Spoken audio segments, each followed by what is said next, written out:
I'm excited for the pod today because we have someone on here who can teach you how to be a rainmaker and also be a person that can be full of purpose.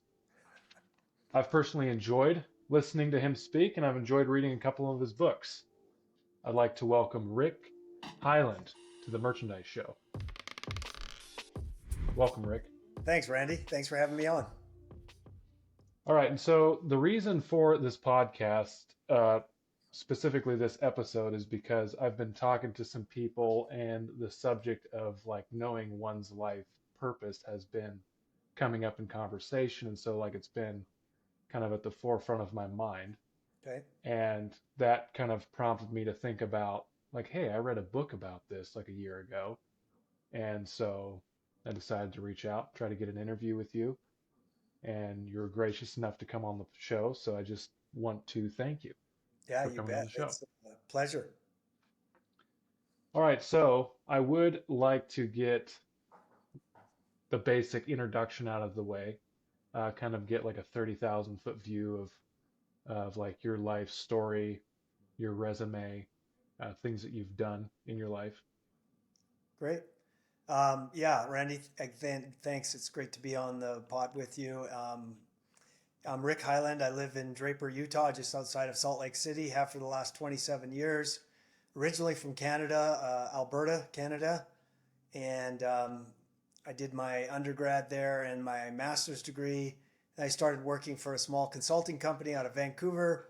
And then 27 years ago, they said, we want someone to run the US. And I said, well, if I can live in beautiful Salt Lake, I will. And we've been here ever since. But I have passports for both countries and love both countries. Cheryl and I have 6 kids, 16 grandkids. I retire, and they all live in the area, which is fairly rare and very fortunate. Feel very blessed about that. In 2019, I retired as COO of a consulting company called RLG International, which I'll allude to when I talk about how I developed my purpose when we get there. So I Hmm. won't tell you any more there. And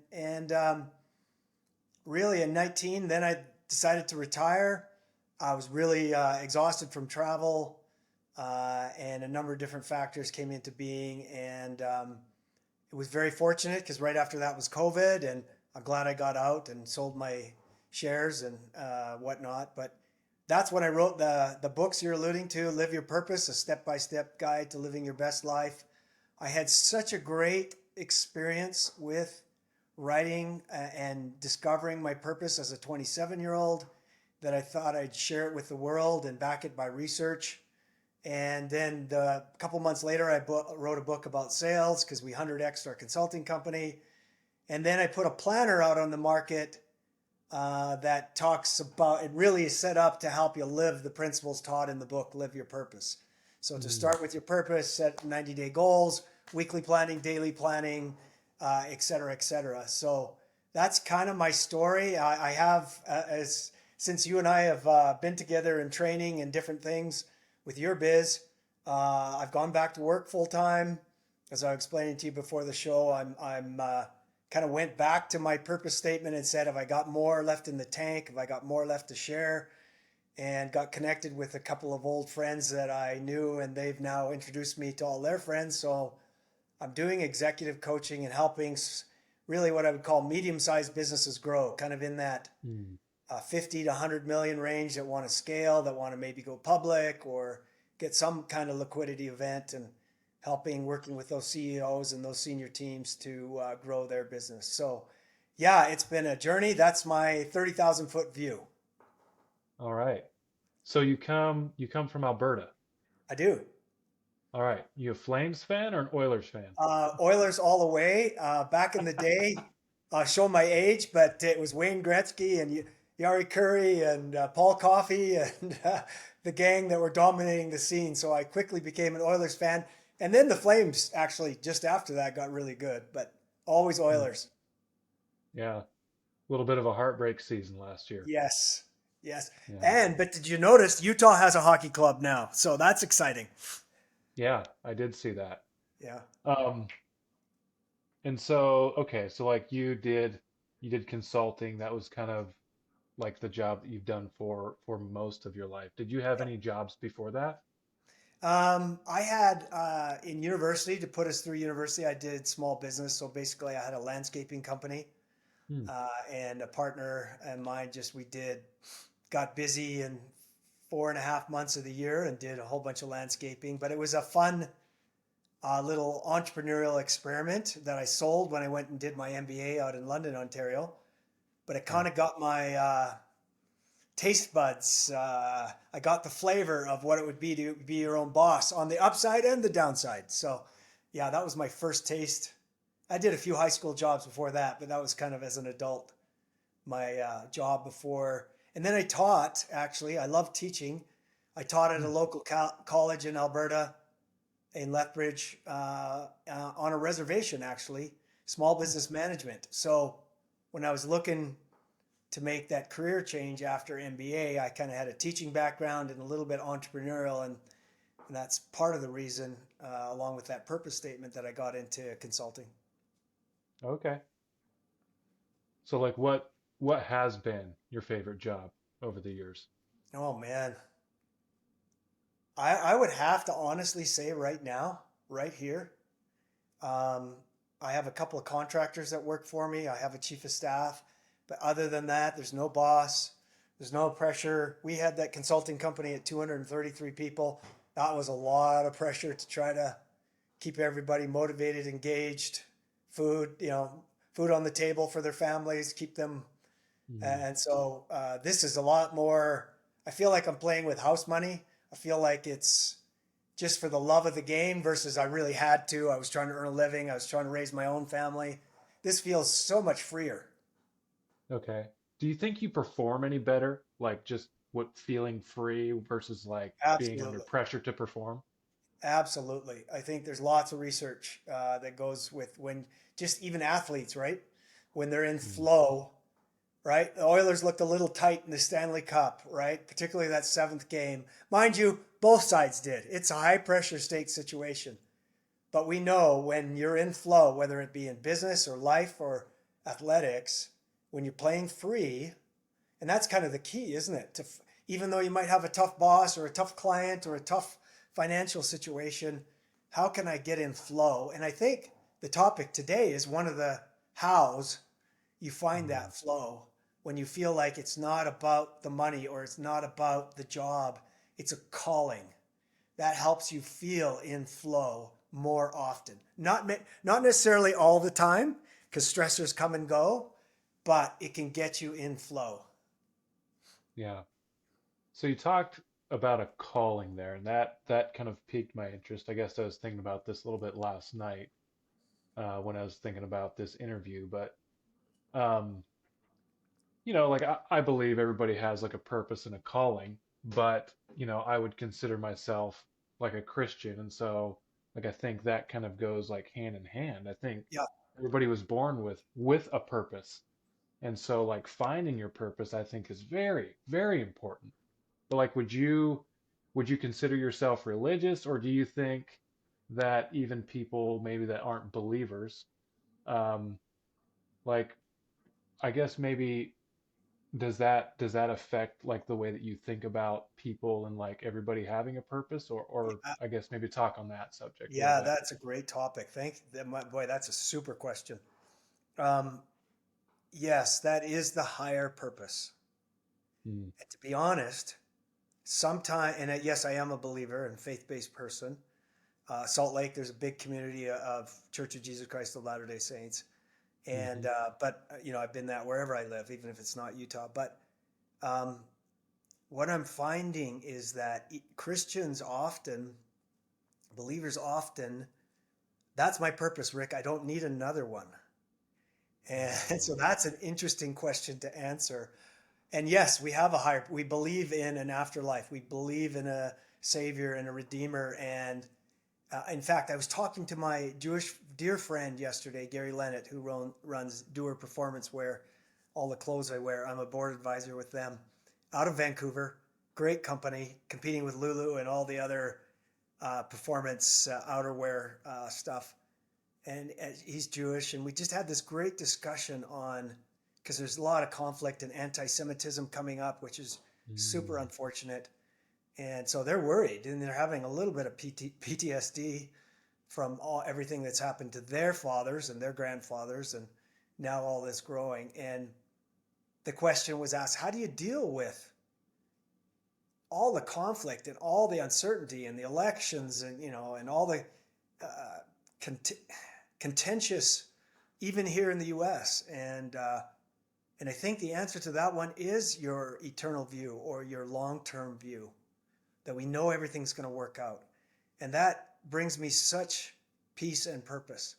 So, but while I'm on this earth life, and while I want to be my very best, and so, yes, that's my long-term and eternal purpose. That's my faith-based purpose. But what is my calling inside of that? And it's not necessarily what my job is. I'm an accountant, I'm a consultant, I'm a video, whatever it is. That's not what it's about. It's about how to be my best self right now and to find your calling. And to me, it was all around continuous improvement. And we can talk about how I found it through a mini crisis in MBA school. But once I identified that, it helped me with more resilience, with more passion, with more motivation. And I can go through all the list of health benefits for people with purpose. But so I would say yes and yes. Yes, as faith-based people, we have a higher purpose, an eternal purpose. And yes, it really helps you be your best self while we're on this earth life, to find a calling and to find a purpose. And some people, yes, it may be their church, it may be their kids, but I would even argue over that. Kids grow up and go away, right? Or you lose a kid and through health and disease and death. So there's got to be something more than that to find your calling, both here and as you talk about on the hereafter. So I say we can do both. Do you think, well, I'm just thinking for somebody that's not a believer, like, is it going to be harder for them to believe like they might even have a purpose? Um, I don't think so. In fact, I found Mm. them more open to it because they don't have Okay. that other faith. Well, I've already got my purpose. It's Christ. So, well, okay, yes. So I'm actually I'm finding that people that don't have that are even searching more for it. Oh, yeah, yeah, I see what you're saying. That's interesting. Yeah, That's very, very great interesting. question, great topic. We don't usually talk about it in that depth, but yeah, I have definitely found that to be the case. So I would argue for wherever you are in that journey of faith versus non, that defining that calling, that purpose here is going to bring Mm. you. I mean, I could even, I opened up chapter 3 of the book you just showed there, Randy, and there's even more research now than when I wrote it 5 years ago. But here's the 10 top personal benefits according to research, and I've got all of it kind of tagged at the back of where I got these articles from. But enhanced health and physical well-being, greater resilience, increased happiness, increased life satisfaction, better psychological well-being, more likely to engage in healthy habits, less chronic illness such as stroke or heart problems, lower incidence of dementia, higher quality life, longer life. Boom, mic drop. We need purpose. Yes, yes. Very, very much on board with that statement. So, what would you say brings you fulfillment? Like, you've had a lot of different jobs, a lot of Mm. different kinds of jobs. What is it that brings Rick fulfillment? I think living in integrity with your values and personal mission and purpose, right? Whether that value be to love people, respect people, whatever they might be. When you're in alignment with that, and that's why it's so valuable to articulate values and mission and purpose. Because how are we going to be in alignment with it if we don't identify it? And kind of Viktor Frankl, who wrote that great book, Man's Search for Meaning, talks about everybody has a purpose. It's about discovering it. You don't have to necessarily create it. I don't want to get into semantics between discovering and creation, but he was the one that, if you remember the book, survived Auschwitz in World War II. And how he did that was felt his purpose was twofold. Because he lost his wife day one in the camps to death, murder, uh, first week, let's say. And so he certainly could have been one of those that gave up. But he found his purpose was twofold. He identified it really quick. I don't know if he had pen and paper, but one was, I'm going to try to, I'm a psychologist background. I'm going to try to help others survive this horrible experience. And number two, he had this vision of him in a well-lit, because he didn't have well-lit then, warm lecture theater, teaching the psychology of purpose, survival, and meaning. Those two things kept him alive, kept him focused when, as you know, and you remember from the stories where either they were killed or they gave up. I mean, he talks about in the book when they smoked their last cigarette, they knew they were giving up. They were so fragile. That's often how, I don't know what the percentages were, but that's often how, from starvation and cold and weakness and diphtheria and all sorts of fun stuff, that they passed away, not just the other methods that the Germans had. But yeah, it's super important. When you live in congruence, it just brings inner joy. Yeah.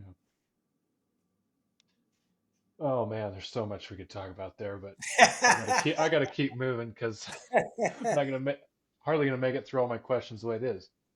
Let's uh let's maybe go switch to the subject of like what made you dive into like finding your own purpose? Like what prompted you to, oh, I need to figure something out here. Yeah. Um, when I was 21 years old, I just got home from South Africa on a service mission for 2 years, getting Mm, back into school, university in a serious way. Um, I had read a book called Seven Habits of Highly Effective People by Stephen R. Covey. And then I'd read a few years later a different book by Richard Bowles. I believe it was called Career Management. Oh no, What Color's Your Parachute, actually? Oh wow, I can't believe I remembered that. It was the name of the book. And both books had talked about the value, and I use the term purpose and mission, by the way, interchangeably. Some might not, but mm, when I use those words, I'm basically talking about the same thing. Um, Both talked about this idea of a mission statement or purpose statement. And I kind of thought that's cool and left it at the time. And then when I was in the middle of, not even middle, I would say the middle of the first semester of MBA school, I was the youngest person in our class of 60. And I realized I was the least experienced and youngest,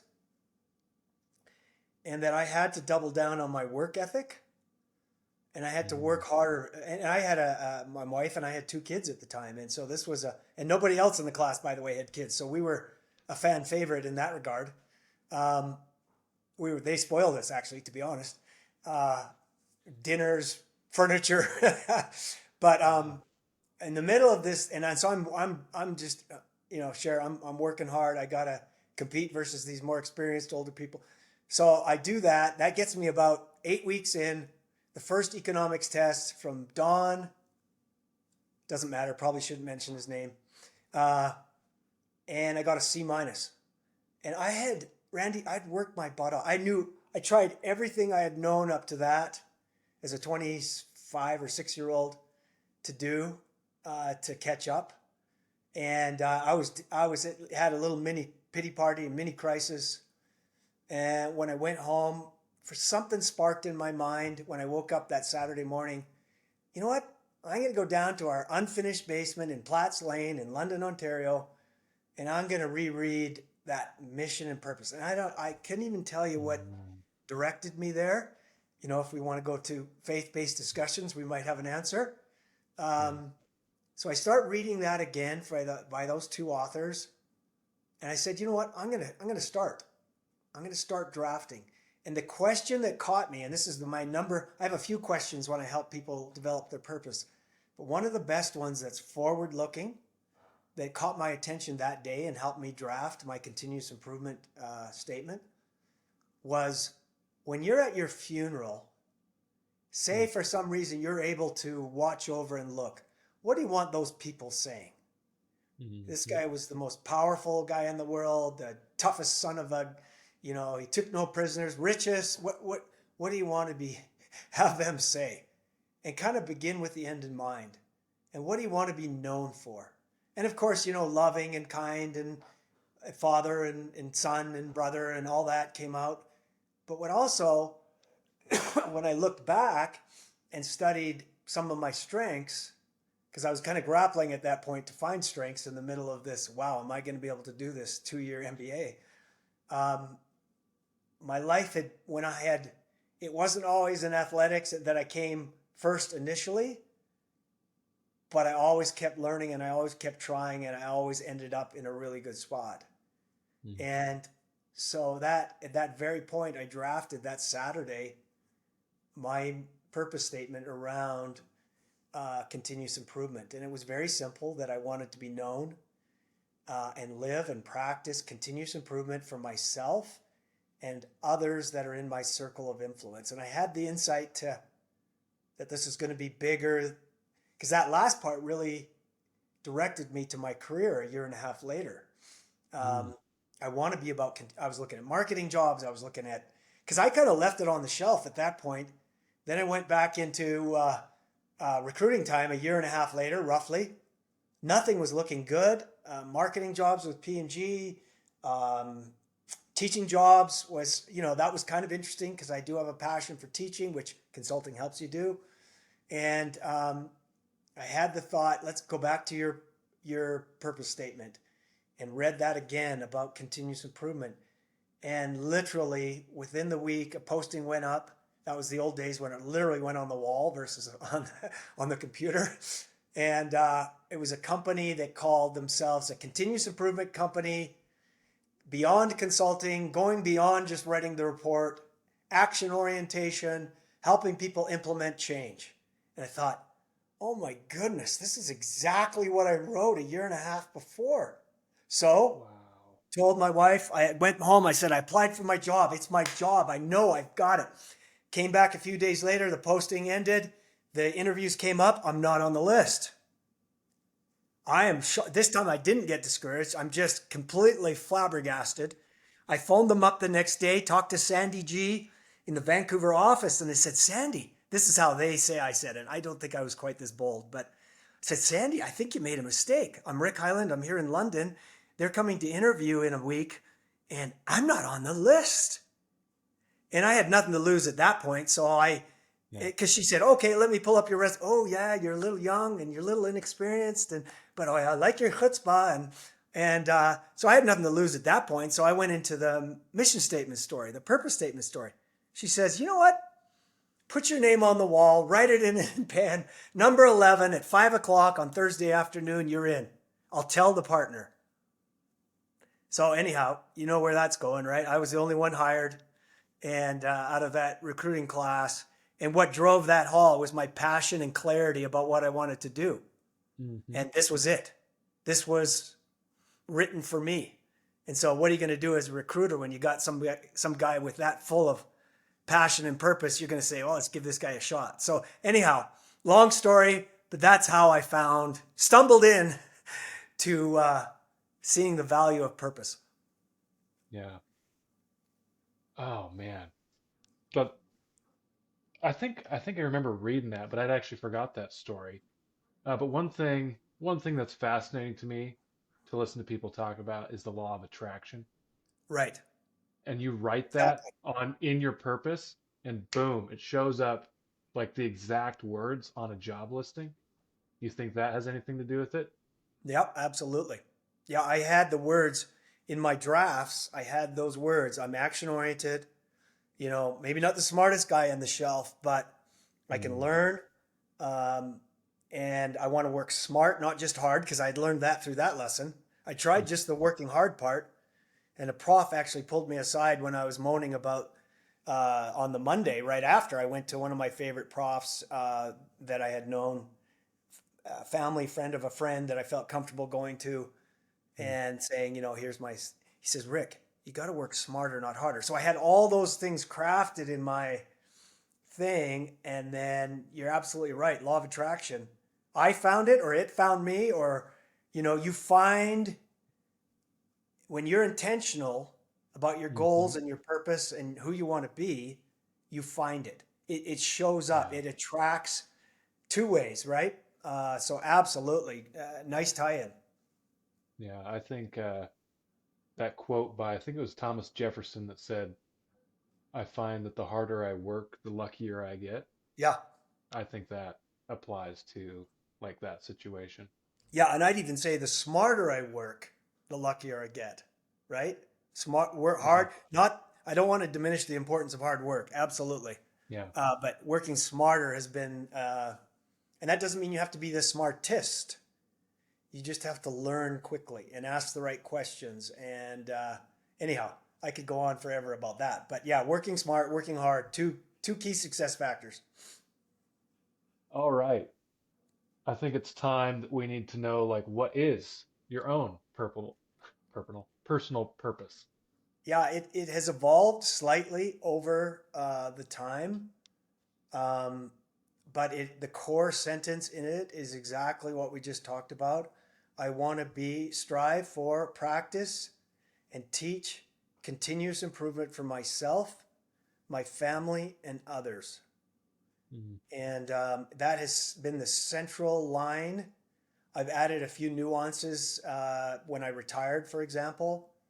Um, but that has been the core driving focus for that many years now. That's 35 years since well, 37 actually, since I wrote that. And then even when I retired the first time, I went back to that because it was a hard decision to retire. I was making a lot of money and I was Mm. doing good work and with good people. So I went back to that. And then when I decided to go back to work, I went, because all these transitions, Randy, are quite tricky on people. You Mm. think to retire is awesome, or you think to no kids at home is awesome. And yes, there is parts of that that's awesome, but it's a big transition for some. Yeah. And you lose your purpose. If your work has been your purpose, you lose it. Or your kids have been your purpose and they're now gone and they moved across the country. Where are you now? Right? Hmm. Or your health or your fitness has been your purpose and you've lost your health. I mean, there's a lot of, unfortunately, a lot of mental illness in the world today. But I would argue, even in those transition periods of life, go back to those bedrock principles that you want to live by and Hmm. try to find again and articulate what the next phase is. The line I've added since then, this is my little planner that's on Amazon, Integrated Goal Accomplishment Planner. And the first page of it starts with purpose statement, then goes to 90-day goals, weekly planning, etc. But I've also added lines about um, a current passion of mine is around helping my clients accomplish their goals in less time and less stress. There's so much Mm. stress in these entrepreneurs that I'm working with that surely we can figure out a formula to help accomplish their goals with efficient, effective time so they can have some semblance of balance of life, friends, family, whatever you deem is important, and less stress. So that's kind of that second line now that I'm super jazzed about living towards. I articulate it to every client, executive that I coach. That's my goal. And I haven't had one person say, no, I don't want that. It's almost like that's exactly what I want. I want to hit these goals and be more effective with my time so I can have, I use the word balanced carefully because Yeah. we always put more work hours, so it's not time balanced, but a more intentional life so it can be well in many areas, not just work. Mm. You talked about um, how your purpose changes a little bit here and there. How often would you recommend somebody goes back to their purpose statement? Because I think in the book you talk about like write it down, keep it handy so that you can see it. Yeah, But like, how often would you recommend revisiting that and like maybe tweaking it a little bit? good question. So I'd say within the first 6 months, Mm. it's okay. Keep tweaking, because new insights will come as you're now being more intentional. You'll have a new experience. Oh yeah, yeah, that really gave me joy. That really lit my candle, so to speak. I need to include something like that in there. So I would come up with a draft in the first week, answering the key questions that we've started to talk about. And then I would leave it fairly fluid and keep looking back at it. But after that, you want to, it's goals change, mission and purpose don't. Mm. The only time I've actually changed it is when I went through retirement 31 years later, and I didn't actually change the first line.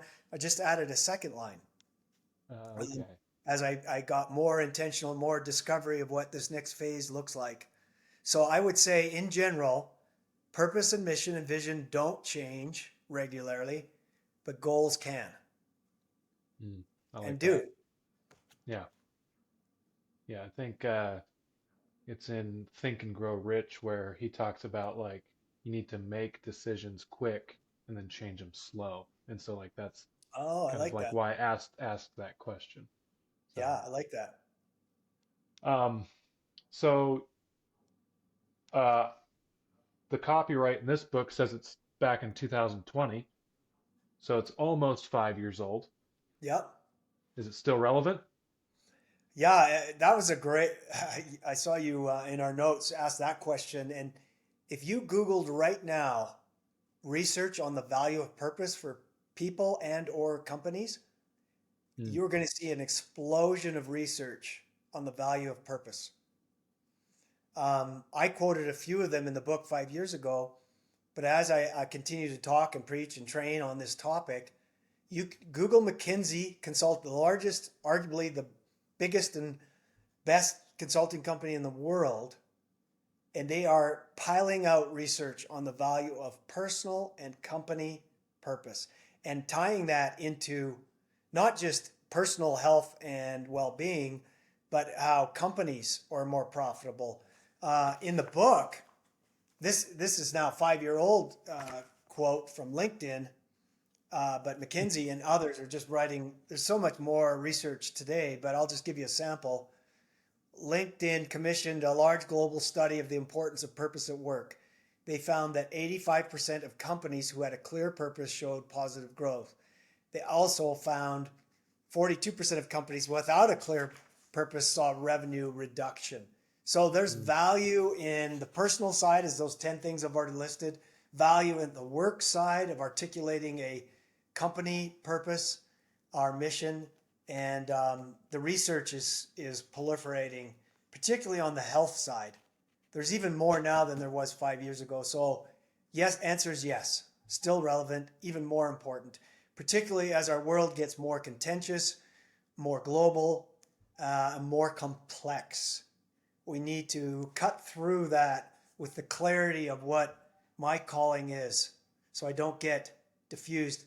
We're in a culture, Randy, where we think being busy is good, Mm. and because it keeps us from boredom and other maybe bad habits. But busy is the enemy of often of success. I wouldn't say busy is the flashcard for excellence. It's working on the right things, not just Mm. anything. Anybody can be busy. I can fill the whole day with non-purposeful things. Um, but I want to focus on the most important things because it's super, it's hard. I mean, I just got off the phone with a manager in a startup company that I said, I don't know if you're familiar with the quadrant one, quadrant two. It's actually also in Covey's book, but basically quadrant one in time management is you're so 100% of your day is on reaction, pressing problems, can't get to any quadrant two long-term planning that's not urgent, but it's important. And you know you'll get better if you could get there. By the way, writing a purpose and mission statement is a quadrant two activity. It is important, but not urgent.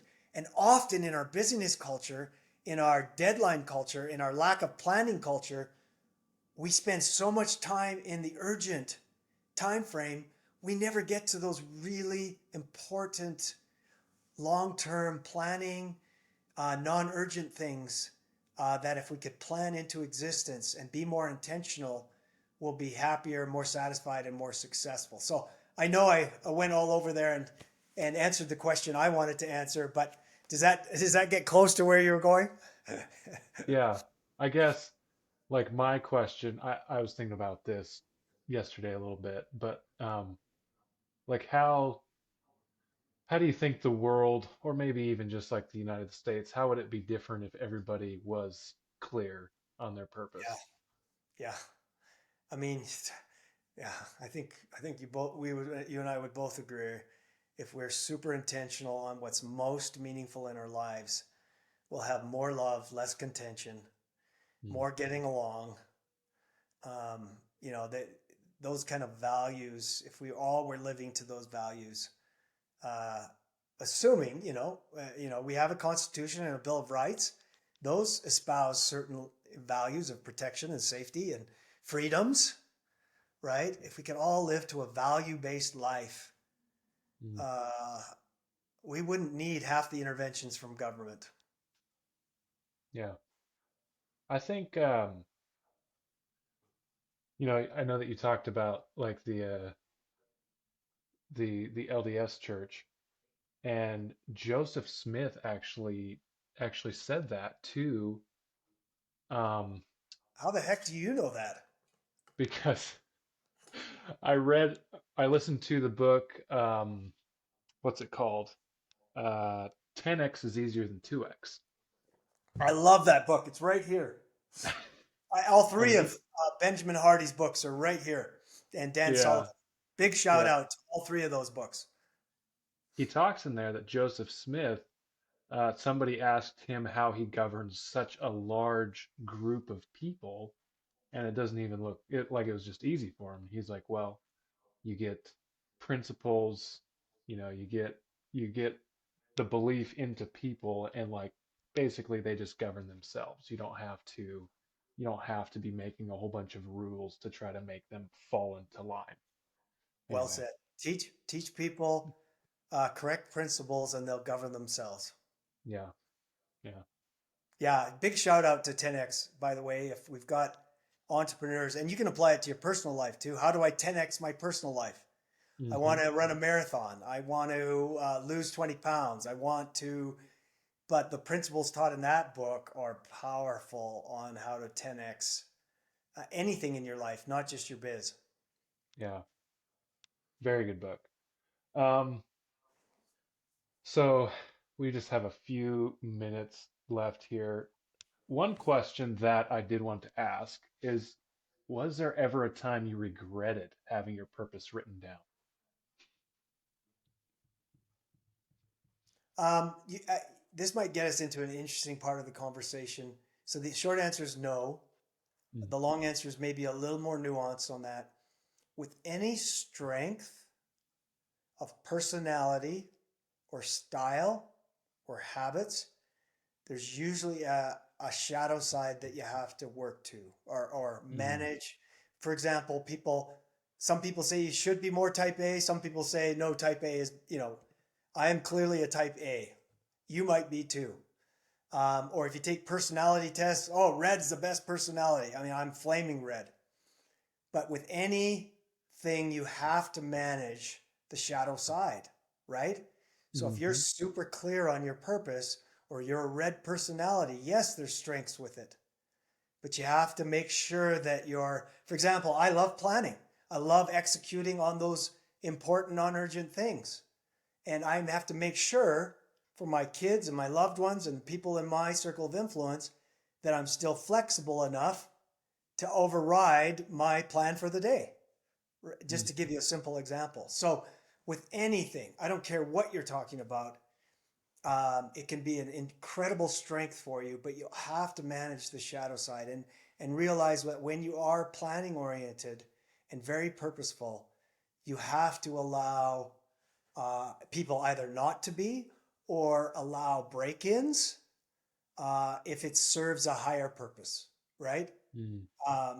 My purpose never says I want to be the most efficient son of the gun no matter what, because if my daughter needs me uh, tonight, even though I had something else planned on purpose, that serves a higher purpose, right? It comes back to how I want to be as a father and as a Yeah, grandfather. So, yeah, so the short answer is no, I've never, ever, ever regretted it. But I do know that I have to manage the shadow side with any strength that you have. yeah, Does that make sense? yeah. I just like, I don't. I made a goal that I'm going to go through the book again and like write down my purpose. Get really clear on that. Like I have a pretty good idea on it. And there was just a really good opportunity that came up recently and like it was just like the dream that I've had for, you know, for a while. And I was like, man, this is the job that I've wanted for so long. Like, and the guy that actually asked me to be a part of his project, like, I was like, man, I want to work with this guy. But I went to a couple meetings and we were getting some of the stuff figured out. And I came home from the second meeting and I was like, this something just does not feel right. And I really got to looking at it and I'm like, it just doesn't. I like what he's doing and I can appreciate it, but like it's not where I want to go with my life. And so like I actually had to just tell him that no, I can't be a part of it because like it doesn't closely enough align with my purpose. And Randy, anyway, and so I was like, you know, that's good. there's a part of me that's like, oh man, I kind of regret, making my purpose, but like my mindset was like, I can't think that that's the only opportunity like that I'm going to get. And There's so so, much in there. Can I comment on that for a second? yeah, go Um, ahead. yeah, this, by the way, I've probably done, don't quote me exactly, but maybe 75 interviews, podcasts on purpose. And dude, this is the best one. You've asked the best, deepest questions, insightful, that's got us to the next layer down. And you're absolutely right. What clear intentionality around your life, whether it be a written purpose statement or values or goals, whatever, it helps you say yes to certain things and no to certain things. It's your guide, it's your guidepost, right? I can't Mm, quite articulate it, but it just doesn't feel like it's going to get me to where I want to go, right? That's the clear about being intentional and getting clear on your value set, your purpose set. It really helps you say yes to some things and no to some. And sometimes you're not 100% aware on why you said no till 2 years later. And for example, I didn't know, man, I was making a lot of money. Why should I retire? But just something inside said it was the right thing to do. And I didn't know COVID was coming. I didn't know that company would go in half. mm, I didn't know I would be this successful coming out of my second career. I didn't have any of that insight, but I just knew it wasn't helping me. I wasn't getting the fulfillment out of what I value and who I wanted to be and my purpose. And so it wasn't super clear to me at the time. It just didn't feel mm. right. And so you have to go with that inside of that type of thing. And you may not know why you said no, but maybe in a couple of years you'll have, oh wow, now I see why I said no to that thing. Yeah, yeah, yeah. One of my mentors told me you can never connect the dots looking forward. You can only connect them looking backward. It, So it is another tricky. little. Yes. Good point. So let's say we'll just wrap up this interview part with this question. Let's say, like, what are some steps that listeners could take right now to get clear on their purpose? Yeah, and I do put this in chapter 3 of the book, but Mm, basically, what I would do is start with this very simple two questions: one backward looking, one forward looking. Get a piece of paper and a pen out, or your computer, whatever you'd like. Answer these two questions on day one. One, what are my strengths? Or let me sharpen that question a little bit more. What are some of the exceptional experiences have I had in my life and why? Could have been mm, in athletics, could have been in school grades, it could have been relationships, whatever it might have been. Learn backwards. And then the second question, learn forwards and ask that funeral question. mm, Somehow I'm able to see what people are talking about. I can't control what people talk about, but if I was to imagine what I want them to, how would I articulate that? And when you get those thoughts together, let it sit for a day or two, and then come back and start to see if you see some commonalities.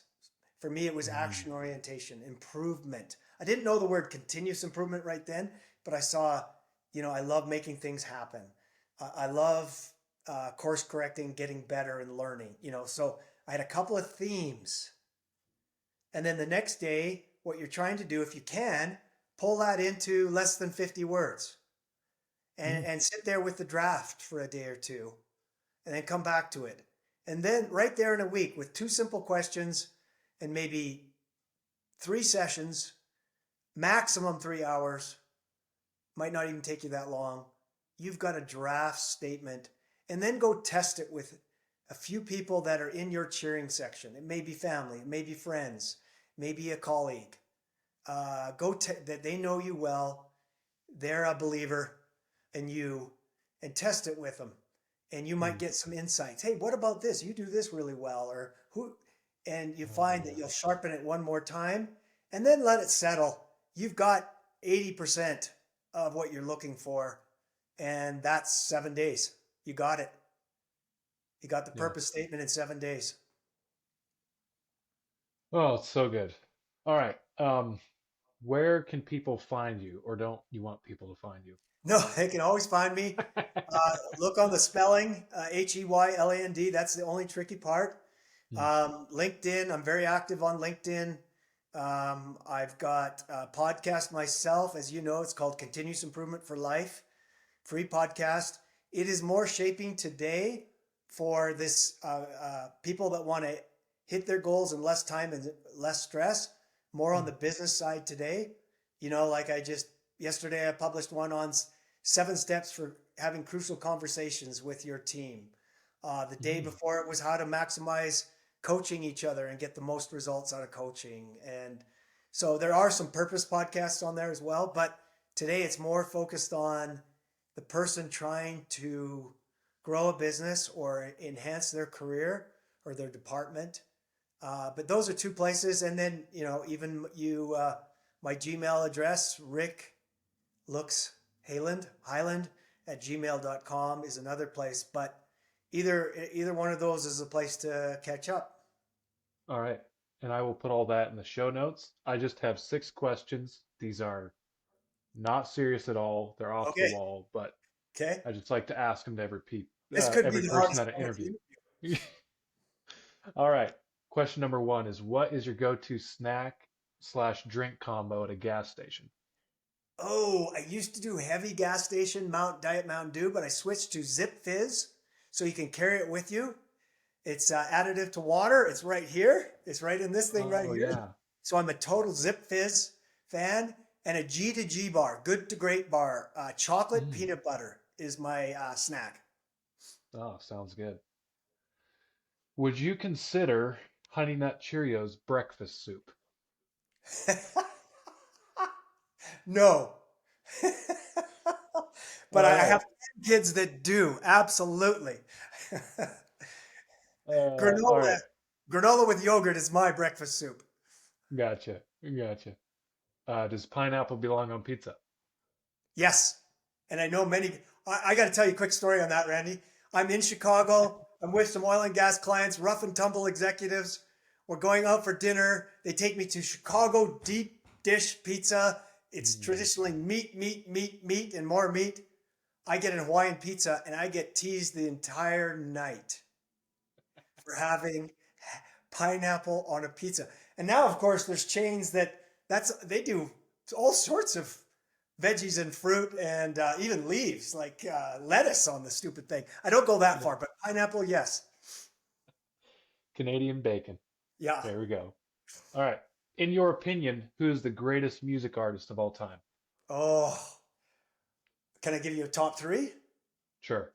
Coldplay, Imagine Dragons. I'm going to their concert tonight in Salt Lake City with my kids and wife, and a little known band called Arizona out of Okay. New Jersey that's really, really good. Those are my top three. Listen to, have them on my playlists right now. All right. What is something that most people don't know about you? Oh, wow. I've uh, ran 26 marathons and qualified and finished the Boston Marathon. Really? Wow. Okay. Um, Last question here. If you could have dinner with anyone from history, who would it be? Oh my goodness. I'm going to say Nelson Mandela. Mm. ex-president of South Africa, in prison 27 years. Totally, I'm not trying to make a political statement here, but what he did with his less violence compared to the other African countries when they were getting their freedoms. And Mm. his famous quote I use all the time in my coaching. Here's a guy in prison for 27 years that came out with forgiveness, right? For the people that incarcerated him, basically. And one of the quotes I love that he said was, I never fail. Guy in prison for 27 years. I either win or learn. Oh, Boom. Yeah? Yes or yeah. yes on that one. Yes or yes. There is no downside. Yeah. All right. This has been great. That is all the questions that I have. I thank you so much for your time. And yeah, look forward to whatever the future holds for both of us. I'd love to continue this conversation sometime. So, Awesome, Randy. Thanks for the invite. Great interview. Thank you for watching the video all the way to the end. If you like what you've seen, please leave us a like, please subscribe to our channel, and we'd love to hear what you're thinking, so leave a comment down below.